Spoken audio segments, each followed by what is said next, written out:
Hello my dear friends and scholars, welcome back आपके अपने channel Anand Law Academy पर।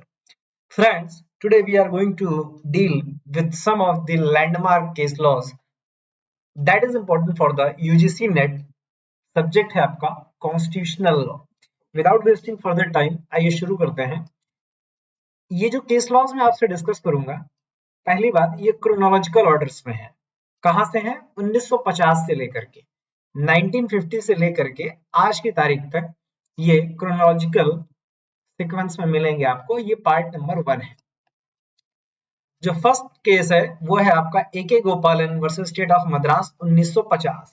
इस केस में क्या कहा गया था, ये ईयर याद रखिएगा, आपसे ये ईयर भी पूछता है, मैचिंग में दे सकता है 3-4 केस और कह सकता है ईयर में मिलाइए, या फिर केसेस के नाम दे देगा और उनको क्रोनोलॉजिकल ऑर्डर में सेट करने के लिए आपसे कहेगा। इस केस में क्या हुआ था कि जो आपका आर्टिकल 21 ऑफ द कॉन्स्टिट्यूशन है, उसको कहा गया कि उस पर भी रीजनेबल रिस्ट्रिक्शंस लगाए जा सकते हैं बाय द लॉ। आर्टिकल 21 में क्या है? Right to life and liberty. बात समझ में आ गया? बहुत टू द पॉइंट चीजें रखनी है, बहुत लंबी नहीं रखना है। Next important cases, Champakam Dorairajan versus state of Madras 1951। इस केस में क्या कहा गया? इस केस में मद्रास स्टेट ने एक गवर्नमेंट ऑर्डर इशू किया था जिसमें उन्होंने सीट्स को रिजर्व कर दिया था एजुकेशनल इंस्टीट्यूशंस में एंड गवर्नमेंट जॉब्स में। देखिए यहाँ पे लिखा है ना, state down a government order that reserve seat in the education institution and the government jobs on the basis of the caste, religion and race. इस प्रोविजन को स्टेट डाउन किया गया। तो अगर आपसे कोई पूछे एग्जाम में, जब ये बात आएगी कि भाई Champakam Dorairajan versus state of Madras किस चीज से रिलेटेड है, तो आप पहली बात यह ध्यान रखेंगे कि ये रिजर्वेशन से है और इसमें मामले में उल्टा स्टेट डाउन किया गया था। Third one is state of West Bengal versus Anwar Ali Sarkar 1952। ये केस भी ध्यान रखिएगा, इसमें upheld the validity of the preventive detention act. कई बार आपको मैचिंग से दे देता है कि कौन सा case law preventive detention act से रिलेटेड है, इसकी वैलिडिटी को अपहेल्ड किया गया था, मतलब ये लॉ सही है। बात समझ में आ गई? चलिए next, Golaknath versus state of Punjab 1967। इस केस में क्या कहा गया था? इस केस में सुप्रीम कोर्ट ने कहा कि fundamental rights can not be amended by the parliament. Can not amended, आप इन्हें बदल नहीं सकते। हाँ, रीजनेबल रिस्ट्रिक्शंस लगा सकते हैं, रीजनेबल रिस्ट्रिक्शंस लगा सकते हैं। ये तो एक बात हो गई। इसी में एक बात और लिखिएगा, यहीं से डॉक्ट्राइन ऑफ प्रोस्पेक्टिव, यहां मैंने लिखा नहीं था, ओवर रूलिंग भी फाउंड किया गया था। तो आपसे पूछेगा कि किस केस में प्रोस्पेक्टिव ओवर रूलिंग की डॉक्ट्राइन बनाई गई, वो है गोलकनाथ केस। बात समझ में आ गई? And the fifth one is Kesavananda Bharati versus state of Kerala. Most important case, landmark था, अब तक की सबसे ज्यादा जजेस की बेंच वाला केस रहा है ये। ठीक है, मैक्सिमम जजेस बेंच। आप कमेंट में बताइए कितने जजेस थे इसमें। ठीक है, इसमें देखिए पहला पॉइंट तो ये था कि बेसिक स्ट्रक्चर थ्योरी का जन्म दिया गया, बेसिक स्ट्रक्चर थ्योरी को फाउंडेट किया गया। और दूसरी बात, यहाँ पे जो लिखा हुआ है कि पार्लियामेंट अमेंडमेंट के तहत अनलिमिटेड पावर नहीं बियर करती है और वो बेसिक स्ट्रक्चर ऑफ कॉन्स्टिट्यूशन को क्या नहीं कर सकती है, ऑल्टर नहीं कर सकती है। तो पहली चीज क्या थी? बेसिक स्ट्रक्चर थ्योरी डिफाइन किया गया, फिर उसके बाद ये इसमें जजमेंट दिया गया।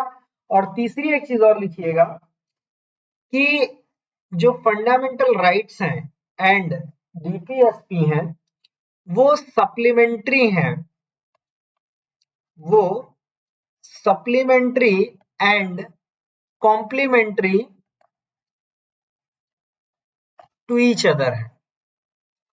Supplementary and complementary to each other है फंडामेंटल राइट्स एंड डीपीएसपी। ये भी किसमें कहा गया? केशवानंद भारती के केस में कहा गया है।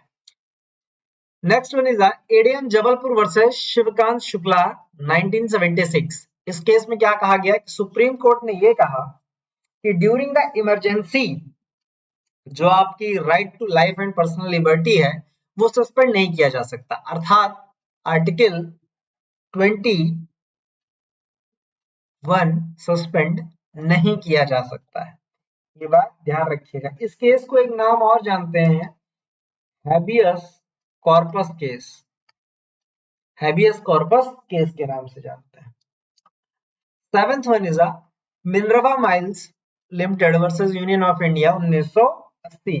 इसमें क्या किया गया कि 42nd अमेंडमेंट जो है आपका, उसके कुछ प्रोविजंस को कर्टेल डाउन किया गया, स्ट्रक डाउन किया गया, और कहा गया कि जो ऐसे प्रोविजंस थे जो जुडिशरी की पावर को क्या कर रहे थे, रिस्ट्रिक्ट कर रहे थे।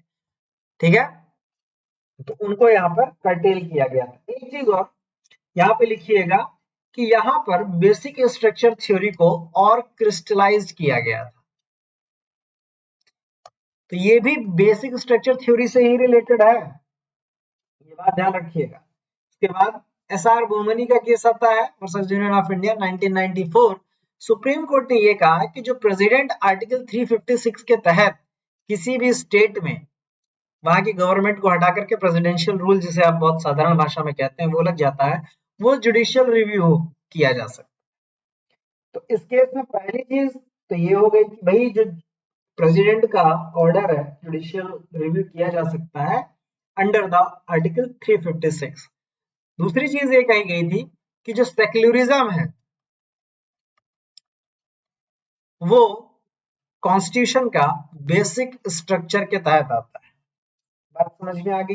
एक चीज और लिख लीजिएगा कि federalism not a matter of administrative कन्वेनांस।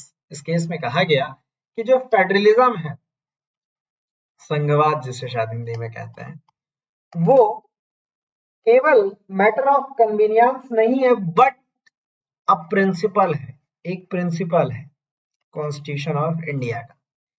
To the point रख रहा हूं, बहुत डेप्थ में नहीं पूछेगा। और एक बार फिर से आप केशवानंद भारती को रिपीट कर रहे हैं, ये 2006 में अपने ही जजमेंट को रिव्यू किया गया था। आर्टिकल बताएंगे जरा, किस आर्टिकल के तहत सुप्रीम कोर्ट अपने ही जजमेंट को रिव्यू कर सकता है, ये आप बताएंगे। इस केस में सुप्रीम कोर्ट ने अपने ही अर्लियर जजमेंट को रिव्यू दिया और रीअफर्म्ड किया बेसिक स्ट्रक्चर थ्योरी। जैसे कि आजकल हमारे कौन से लोकसभा के स्पीकर है ना, वाइस प्रेसिडेंट, राज्यसभा के स्पीकर, जिन्होंने बेसिक स्ट्रक्चर थ्योरी को कहा कि ये बहुत सही थ्योरी नहीं है, गलत इवॉल्व की गई है, तो ये वही थ्योरी है। ठीक है, यहां पर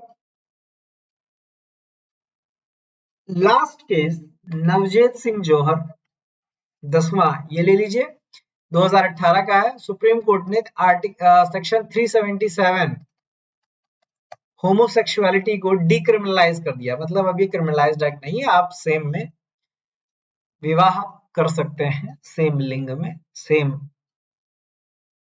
जेंडर में। तो ये कुछ इंपॉर्टेंट केस लॉस थे पार्ट 1 के तहत। इसका पार्ट 2 अगर आपको चाहिए तो आप बताइएगा विद द डेप्थ नॉलेज। चलिए, thank you, have a nice day, keep preparing.